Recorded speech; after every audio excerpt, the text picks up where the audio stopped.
were nearly late coming on air today because all four of us were sitting watching Steve Jones on the TV. That's why I am, because I was watching him on this morning. Yes. Oh, I'm all flustered. Yeah, I do. Honestly, I'm really serious. I do fear that. It does worry me quite a lot, and especially when I'm surrounded by people who are getting it all the time. You know. Well, no, because your husband's away at the moment. But how about any sort of, you know, I mean, she was quite serious about her fears of ending up alone. I mean, is that something that bothers you?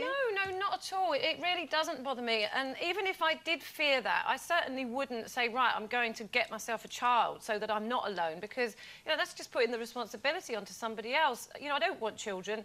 I never have. And, you know, I'll deal with it. Whatever happens, I'll deal with it. I'll find, you know, I don't know. I don't want to think about that too much, but I don't want a cat. It's too much responsibility. She can't even look after a house plant. No, it really is. I can't. I know. But, you know, everything's fine at the moment, apart from that one thing. One of my biggest fears before I obviously got my two beautiful children was not having children. Because since I was little, I mean, my dolls were my babies, and well, it you was always something knew, I had to right? have. Yeah, but then I couldn't have them, and I went through all the IVF and surrogates and all of this, and it really started to scare me. And then, thank God, I adopted them. But now I worry about the children and something happening to them, or something happening to me so that I can't look after them, and it's like, you know, it's the worry's pretty shifted, hasn't yeah, it, somewhat? it really does worry.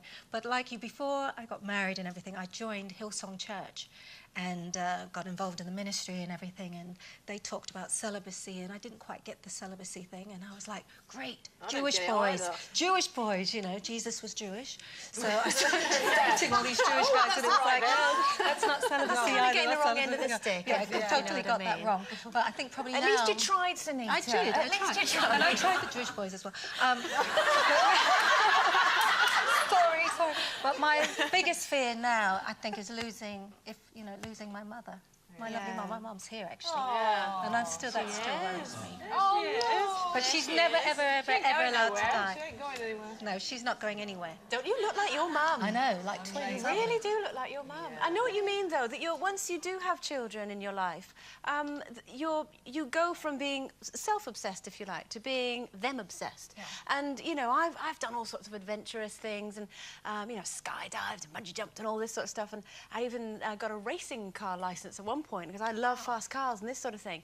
Now I think I'd be too frightened to, because I'm too worried about what would happen. Even if I go through turbulence on a plane, I'm like, this guy, I'm a mother. Yeah. This can't happen. I'm a mother. Who's going to take care of them? Yeah. So your worries kind of change. My biggest fear is having them, actually.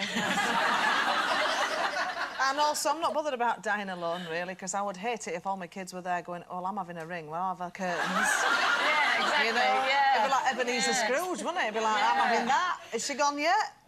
You know, so I think... Have you got a plan, though? No, we see, I'm not really bothered. I probably, you know, I don't mind being childless, really, because I'll have a private nurse. Yeah, me You know, too. oh, I can just say, can you get us a couple more tablets? And, you know, and I'll be all right, And if you look like Steve Jones, at least you'd go with a smile on your face. Well, that's right, you see. You know, I'm really not that bothered. And also, when I'm ill, the last thing I want is people around me. I like to just shut the door and be ill on my own, and then... Well, because you don't want to be a burden, or because you yeah, want I don't want to be a burden. I don't want... And, you know, if you're poorly... They'll love you. No, but when you were single, I know you're not now, because you go on and on and on about your boyfriend. I don't. Have I said anything? Have I? She does, don't she? No. But when you were single, did you worry about it then? Did you worry about, you know... being on your own, because you're not on your own, are you, really? No, I liked being on my own, you know, and there's still part of me likes to be on my own, which is why I've got the perfect boyfriend now, because he's away a lot, you see, it's perfect. Yeah, it's a good arrangement, yes. Yeah, and after listening to you this morning, there's part of him that likes you being on your own. Yeah. Should be a little bit grumpy sometimes, I Jane. We had his first row. Oh, that's hilarious. Never talked about it, though. No. It's all lovely now. Don't have to worry, it's all made up. Oh, yeah, it's made up. OK, now our first guest is an eccentric all-rounder who's currently fronting a new series which takes a quirky look at the subject of what to do with our bodies after we've passed away. Now, before we hear about it, here's a reminder of one of the most popular cult musicals ever written, which he penned over 35 years ago. I remember doing the time warp, drinking those moments when the blackness would hit me and the voice would be calling. Let's do the time warp again.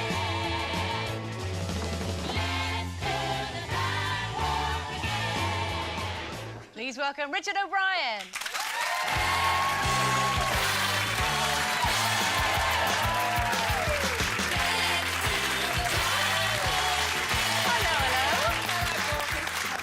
Nice little place you've got here. Oh, thank you. You've had it all done up as special.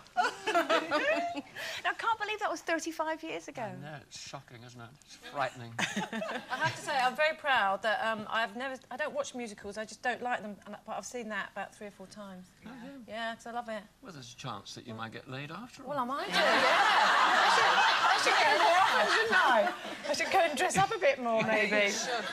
Did you ever think in one dream that it would be so massive? No, no. It really was a fringe theatre event. It was only supposed to run for about 4 or 5 weeks at tops. And that ran into 7 years in London. And even when we made the movie, they didn't know who to sell it to. They had no idea how to exploit this film because they didn't know what the target audience was. And so they tried several ventures, and the American public were as bewildered as the people in the advertising department. And it kind of did nothing, and we all went, oh, well, at least we made it. And then about 6 months or a year later, it started to pick up this midnight trade and became one of the biggest. In fact, it kept Fox Studios afloat for 2 years, that movie. Really? That's extraordinary. And wouldn't I like to see some of that money? Oh, I bet you would. Wouldn't that be lovely? Do you not own the rights to it? Not movies. Movie producers wear dark glasses so that you can't, you know, divine the fact of the lack of moral kind of centre in their eyes. It's really, it's very strange. They're almost sociopathic, the people in Hollywood. But you must make a few applaud quid each out of the other theatre and show pat as each other well. on the back for ripping people off. I mean, looking after business. Yeah, Hey, well done. exactly. What do your kids make of it? 'Cause you've got 3 kids, haven't you? I got 3 children, yeah. And a grandchild as well. I'm a trandad, yeah. What do they make of it all? Grandad Ma. Yeah, it's lovely actually. I'm very blessed. I'm deeply loved by my children, and I love them deeply. And we were talking about fear earlier on. I think probably it's the fear of losing your children before you go is predominant in my mind. I hate that. It's wrong, isn't it? Yeah. And I raise money for the Manchester Children's Hospital on that same premise. You know, children shouldn't die before their parents. My darling sister lost 2 of her boys, one when he was 17 in a motorcycle accident, and her other boy when he was in late 30s in a car accident. And I don't know what that could be like, you know, to wake up every day and feel that loss and that pain. I think I'd fall apart actually. Well, death is something that you're dealing with in the programme that you're involved with No, now, we're not looking at anything that's going to be but upsetting. it's associated with it. If you know It's what I really, mean. it really is about all the trappings that go with death, and there's some wonderful coffins that are designed. You know, you can get a bespoke coffin, and I think that's wonderful. A celebration of life is fantastic, isn't it? And things of that nature. This is a new TV show that's coming out. It's called Dead Strange, and they said, would you like to front it? And I thought, oh yeah, that'd be cool, and it's kind of like interesting, late night, and all that kind of stuff. And then they said, well, we're going to call it Richard O'Brien's Dead Strange, and I said, well, you've changed it altogether now, because people are just going to say, and your point is. Yeah. So what's the show about? Yeah. And what's the quirkiest thing that you came across during the series? There's one thing there was one aspect which I found offensive. There's some nerds that go on the web and they do this thing called deadpooling, and they have a point system, and they kind of wager just on points, thank God, who's going to pop their clogs in the next 12 months, you know. Oh, and some dear. people are worth, you know, 40 points, and some people are worth 20 points. Oh, I think no. I was on their list at one stage.